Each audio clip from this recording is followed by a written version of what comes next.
بسم الله الرحمن الرحيم الحمد لله رب العالمين والصلاة والسلام على رسول الله صلى الله عليه وسلم السلام عليكم ورحمة الله وبركاته እነኚህ 14 የህልም አይነቶች ዑለማዎች የሪዝቅ ምልክቶች ናቸው ብለው ያስቀመጡት ህልሞች አሉ። ከነኚህ 14 ምልክቶች ውስጥ አንዱን መመልከት የቻለ ሰው አላህ በአጭር ጊዜ ውስጥ ሰፋ ያለ ሪዝቅ እንደሚሰጠው፣ ሐላል የሆነ ሪዝቅ እንደሚሰጠው፣ ከድህነት እንደሚያወጣው፣ ከእዳም እንደሚያወጣው ዑለሞች ያስቀምጣሉ። ህልምን አላህ ሱብሓነሁ ወተዓላ በቁርአን ላይ ሲናገር ወሚን አያቲሂ መናሙኩም ቢለይሊ ወነሃር ከአላህ ተአምራቶች ውስጥ መሆኑን አላህ በቁርአን ይናገራል። ህልም አላህ ከተአምራቶች ውስጥ ነው። እናንተ በቀንም በማታም የምታዩዋቸው ህልሞች ከአላህ ድንቅ ተአምራቶች ውስጥ አንደኛው ነው ብሎ አላህ ይዘረዝሯል። አላህ ለባሪያው ሊሰጠው የሚፈልገውን ነገር ከመስጠቱ በፊት በብዙ መንገዳቶች ያም ቡሽራ ያም ብስራት አላህ ያሳውቋል። ከነሱ ስር አንደኛውና ዋነኛው ህልም ነው የሚሉት ዑለማዎች። ነብዩ አለይሂ ሰላቱ ወሰላም ወህይ ሲወርድላቸው ወህይ የሚወርድላቸው መንገዳቶች ብዙ አይነት መንገዳቶች አሉ። አንደኛው ጅብሪል በሰው ተመስሎ መጥቶ ወህይ ይሰጣቸዋል። ሁለተኛው ቀልባቸው ስር ብቻ በማሳረፍ ቀልባቸው ስር ይረጋላቸውን በመናገር ወህይ ይደረግላቸዋል። ሶስተኛው ጅብሪልን ሳይመለከቱት ግን በጆሮአቸው መጥቶ የሚያወራቸው አለ። በተለያዩ መንገዳቶች አላህ ለረሱሉ አለይሂ ሰላቱ ወሰላም ወህይ ያደርስላቸዋል። ለአላህ መልእክተኛ አለይሂ ሰላቱ ወሰላም ከሚደርስላቸው የወህይ መንገዳቶች ውስጥ አንደኛው ህልም ነው። በመናም ወይንም ደግሞ በህልም አላህ መልእክቱን ያሳውቃቸዋል ማለት ነው። ነዚህም ነው ነብዩ ሰለላሁ ዐለይሂ ወሰለም ጥሩን ህልም ስታዩ ለምትወዱትና ለምታምኑት ሰው ነገሩ ያሉት፣ መጥፎ ህልም ደግሞ ከሸይጣን ነውና በአላህ ተጠበቁ ብሎ የነገሩን ማለት ነው። አንድ ሰው የሪዝቅ ምልክት ሊሆንለት ከሚችሏቸው ህልሞች ውስጥ አንደኛውና የመጀመሪያው በህልሙ ምግብ ሲበላ መመልከት ነው። አንድ ሰው በህልሙ ምግብ ሲበላ ከተመለከተ አላህ ለዛ ሰው ሪዝቅን ሊሰጠው እያበጃጀለት እንደሆነ ጠቋሚና አመላካሽ ነው። ላኪን ይሄ ምግብ ደግሞ በሁለት ያስቀምጡታል ዑለማዎች። የሪዝቅ ምግብ ተብሎ የሚጠቀሰው ጣፋጭና ቀለል ያለ የምግብ አይነቶች ሲሆን ነው። ላኪን የሚፋጅ የሚያቃጥል ምግብ እየበላ በህልሙ የሚያይ ከሆነ ይህ ሰው ሐራም ላይ ነው ያለው ወይንም የሐራም መንገድን እያሯሯጠ ነው። ከዛ ነገር ራሱን መጠበቅ አለበት። የሚያቃጥል እጅግ በጣም የሚያቃጥል የሚፋጅ ትኩስ ምግብ ከበላ ማለት ነው። ቀዝቀዝ ያለና ቀለል ያለ ምግብ ሲበላ ከተመለከተ ደግሞ አላህ ሀብትን ሊሰጠው እንደሆነ ማሳያ ነው። ሁለተኛው አላህ ለባሪያው ሀብትን ሊሰጠው ሲል ቀድሞ በህልም ከሚያሳውቋቸው ምልክቶች ውስጥ ጣፋጭ ፍራፍሬዎችን በህልሙ ሲበላ ይመለከታል። ይህ ሰው እንደ ቴምር አይነት የመሳሰሉ ጣፋጭ ፍራፍሬዎችን ማንኛቸውም ጣፋጭ የፍራፍሬ አይነቶችን በህልሙ ሲመገብ በህልሙ ሲበላ ያየ ሰው አላህ ለዚህ ሰው ሪዝቅን ሊሰጠውና የሪዝቅ በርን እየከፈተለት እንደሆነ ማሳያ ነው ማለት ነው።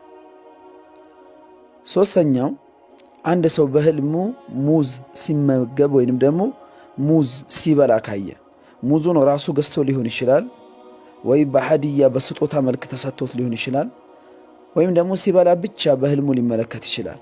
ይህ የሪዝቅ ማሳያና ከሪዝቅ ምልክቶች ውስጥ ሌላኛው ነው። አራተኛው ታማኝ የሆነን ባለስልጣን ሰውየው በኡኑ ዓለም ታማኝ፣ ሰዎች ዘንዳ ተወዳጅ፣ አላህ ባገራለት ያክል ፍትሃዊና የሰዎችን ሐቅ የማይበላ ከጉቦና ከመሳሰሉ ነገራቶች ራሱን ያራቀ በዚህ ማንነቱ በዚህ ጸባዩ የሚታወቅን ግለሰብን ባለስልጣን ሆኖ በህልም መመልከት የሪዝቅ ማሳያ ምልክት ነው ማለት ነው። አምስተኛው ትላልቅና ጥንታዊ ተአምራዊ ቦታዎችን በህልም መመልከት፣ ትላልቅ ቦታዎችን እነዚሁም ደግሞ መልካም ቦታዎችን ጥሩ ቦታዎችን በህልም መመልከት አላህ ሲሳይን ሪዝቅን ለአንድ ሰው ሊሰጠው መሆኑን ማሳያ ምልክቶች ናቸው። ስድስተኛው በህልም ውስጥ መርከብ ላይ መጓጓዝ፣ የመርከብ ጉዞ ማድረግ። ይህኛውም አላህ ለባሪያው ሪዝቅ ሊሰጠው ከሚያሳያቸው ምልክቶች ውስጥ አንዱ ናቸው ይላሉ ዑለማዎች። በመርከብ ሲሄድ አንድ ሰው የሚመለከት ከሆነ፣ የመርከብ ጉዞ ሲያደርግ የሚመለከት ከሆነ አላህ ሪዝቅን ሊሰጠው ማሳያ ነው ነው። ሌላኛውና ስድስተኛው አንድ ሰው በህልሙ መኪና ሲጋልብ ወይም መኪና ሲነዳ ወይም በመኪና ውስጥ ጉዞ ሲያደርግ መመልከት። ይህ ጉዞ ቀለል ያለና ደስ የሚል ጉዞ መሆን አለበት። ለምሳሌ በመኪና ጉዞ እያደረገ በአደጋ የተጨናነቀ በሚያስጠሉ ስሜቶች ውስጥ ሆኖ በመኪና ውስጥ መመልከትን አያካትትም። ደስ የሚልና ቀለል የሚል ጉዞ በመኪና ውስጥ ቁጭ ብሎ እያደረገ መሆኑን በህልሙ ከተመለከተ አላህ ለዚህ ሰው ሪዝቅን እያበጃጀለት እንደሆነ ማሳያው ምልክት ነው ብለው ዑለሞች ያኖሩታል ማለት ነው። ይሄን እንደዚሁም አንድ ሰው ስምንተኛው ኢብኑ ሲሪን ይሄን በኪታባቸው ላይ ያስቀምጡታል። አንዲት ሴት ጸጉሯ ረዝሞላት በህልሟ የምትመለከት ከሆነ አላህ እቺ ሴት የምትሰቃይበትን የፋይናንስ ችግር፣ የድህነት ችግር በጸጉር መርዘም የሪዝቋን መርዘም አላህ ሊያሳያት እንደሆነ የላከላት አሻራ ነው፣ ምልክት ነው ይላሉ። ይህን ተፍሲር ኢብኑ ሲሪንም አኑረውታል፣ አስቀምጠውታል ማለት ነው። ታላቁ የዕልም ሙፈሲር ናቸው እሳቸው። ጸጉር መርዘም፣ ረጅም ጸጉርን መመልከት በህል የራስዮ ሴቲቱ ግን ይሄ የጸጉር መርዘም የራሷ መሆን አለበት፣ የሰው ጸጉር አይደለም። የራሷ ጸጉር በህልም ሲረዝምላት ከተመለከተች አላህ ሰፊ ርዝቅ ሊሰጣት እያበጃጀላት እንደሆነ ማሳያ ምልክት ነው። ዘጠነኛው በህልም ሀዲያ ወይንም ደግሞ ስጦታን መቀበል። ከምትወደው ሰው ስጦታ አምጥቶ ሰጠህ። ያ ስጦታ ትልቅም ይሁን ትንሽም ላኪን ይሄ ሰው አንተ የምትወደው ሰው ነው፣ ይህን ሰው አንተ የምታምነውና የምታከብረው ሰው ነው። በዚህ መንገድ ስጦታ አምጥቶ በህልም ሲሰጠህ ከተመለከትክ ይህ ኢሻራ ነው፣ ይህ ምልክት ነው ከአላህ ዘንዳ ለአንተ የተላከለ የሪዝቅ ባለቤት ሊያደርግህ ማለት ነው።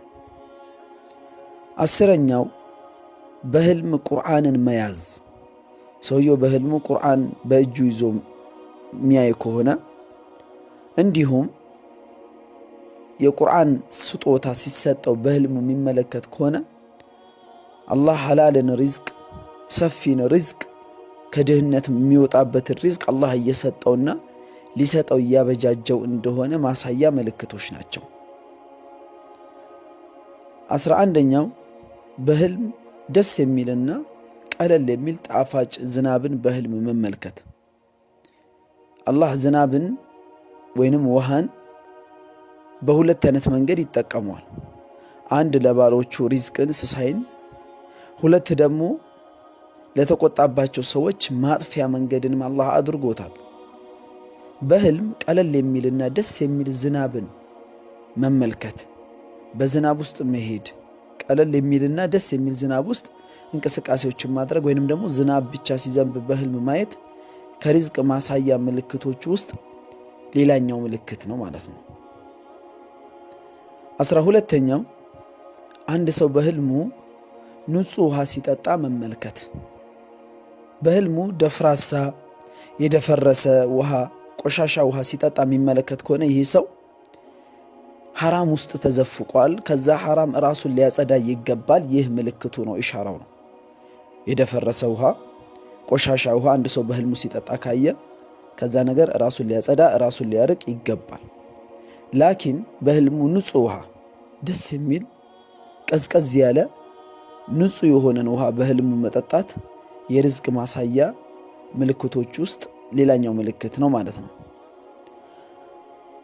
13ኛውና የመጨረሻው ምልክት ሰውየው በህልሙ ማዕድናቶችን የሚያይ ከሆነ ወይንም የሚያገኝ ከሆነ ማዕድን፣ የወርቅ ማዕድን፣ የነዳጅ ማዕድን፣ የተለያዩ ማዕድን ቦታዎችን በህልሙ ሲመለከት ወይንም ደግሞ በህልሙ የወርቅ ስፍራዎች ወይ ነዳጆች ከሱ ቤት ሲወጣለት ሲፈልቅለት በህልሙ ካያ አላህ ለዚህ ሰው የሪዝቅ መንገድን ሊሰጠው ካሰባቸው ምልክቶች ውስጥ የመጨረሻው ምልክት ነው ማለት ነው። እነኚህ አሁን ምልክቶችን የህልም ሙፈሲሮች ወይንም ደግሞ ህልምን የሚፈቱ ዑለማዎች ኪታባቸው ላይ ያኖሩት ምልክቶች ናቸው። ያው ህልም በእስልምና ትልቅ ቦታ አለው፣ ችላ የሚባል አይደለም። ለዚህም ነው ሰሃቦች ሪድዋኑላሂ ተዓላ አጅማዒን የሆነን ህልም ሲመለከቱ ችላ አይሉትም። መጥተው ለረሱሉ ዓለይሂ ሰላቱ ወሰላም ይነግሯቸው ነበር። ህልም በብዙ መንገድ ድንጋጌዎች የተቀመጠበት አለ። ለምሳሌ አዛንን አንድ ሰሃባ በተመለከተው ህልም አማካኝነት አዛን እንዲጸድቅና አዛን በዚህ መንገድ የሰላት ጥሪ በዚህ መንገድ እንዲሆን የተቀመጠበት አለ። እንደዚሁም ደግሞ ሰሃቦች ማላቸው ላይ ማሻአላህ ወሻአ ሙሐመድ ማሻአላህ ወሻአ ሙሐመድ የሚል ማላ ሲምሉ አንድ ሰሃቢይ በህልሙ ተመልክቶ ወደ ይሁዳዎች ዘንድ ሄደና እናንተ ይሁዳዎች ሆይ አላቸው፣ እናንተ እኮ ጥሩ ሰዎች ነበራችሁ፣ ይሄን ንግግር ባትሉ ኖሮ ዑዘይር የአላህ ልጅ ነው የሚለውን ቃል ባትጠቀሙ ኖሮ ምርጥ ሰዎች ናችሁ ብሎ በህልሙ ለይሁዳዎች ሲነግራቸው፣ ይሁዳዎችም ደግሞ መልሰው ምን አሉ? እናንተ ሙስሊሞችም እኮ ጥሩና ምርጥ ሰዎች ነበራችሁ፣ አላህ ከፈለገና ሙሐመድ ከፈለገ የሚለውን ቃል ባትጠቀሙ ኖሮ ብሎ ይሁዳዎች መለሱ። ነሳራዎችም ሲመልሱለት ይህን ህልሙን የተመለከተው ሰሐቢይ ለነቢ ዓለይሂ ሰላቱ ወሰላም ሄዶ ነገራቸው። እንዲህ ህልም አይቻለሁ አሉ። ነቢ ሰለላሁ ዐለይሂ ወሰለም ወዲያውኑ ትእዛዝ አስተላለፉ። አንድም ሰው መማል ሲፈልግ አላህ ከፈለገና ሙሐመድ ከፈለገ ብሎ እንዳይምል፣ አላህ ከፈለገ ثم شاء محمد عليه الصلاة والسلام ከዛ ነቢ ሰለላሁ ዐለይሂ ወሰለም ብለው ثمን ይጨምርና አክሎበት ይናገር ብለው ያስቀመጡታሉ። በብዙ ሰሃቦች አማካኝነት የታዩ ህልሞች ሸሪዓዊ ድንጋጌዎችን ተንተርሶ የመጡ አሉና ህልሞቻችንን ስናያቸው ለምንወዳቸው እንደዚሁም ደግሞ የህልሙ ዕውቀት ይኖራቸዋል ብለን ለምናስባቸው እንደውም ብንነግራቸውም ደግሞ በእኛ ላይ አይተሐሰዱብንም አይመቀኙብንም ብለን ለምናስባቸው ሰዎች የምናያቸውን ህልሞችን ሄደን ብንናገር ያ ነው መልካሙም የተሻለው ማለት ነው። የሚያስጠሉ ህልሞች፣ የሚያስፈሩ ህልሞች፣ በቅዠት የተሞላ ለመናገር የሚከብድ የሚሰቀጥጡ አይነት ህልሞችን ደግሞ ለማንም ባንናገር የተመረጠ ነው ማለት ነው። ነቢ ሰለላሁ ዐለይሂ ወሰለም በቅዠት የተሞሉና ምቾት የማይሰሙ ህልሞችን ካያችሁ ከሸይጣን ነው አዑዙ ቢላህ ብላችሁም በአላህ ተጠበቁ፣ ህልማችሁን ለማንም አትንገሩ ያሉ ሐዲሶች ስላሉ ማለት ነው። ወሰላሙ ዐለይኩም ወረሕመቱላሂ ወበረካቱሁ።